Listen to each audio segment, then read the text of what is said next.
เมจิเมจิจังเอ้ยเมจิเอ้ย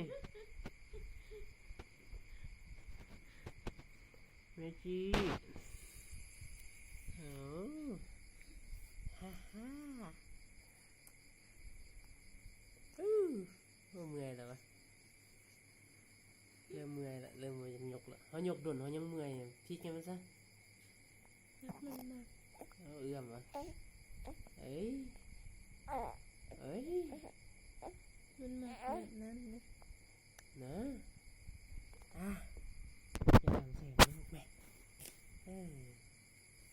เอ้ยเอ้ยเอ้ยขานะ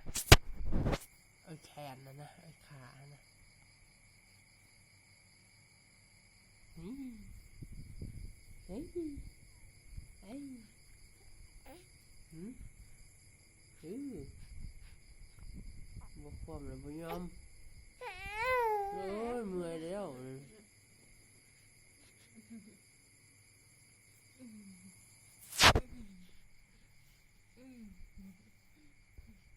นอนเชฟวันนี้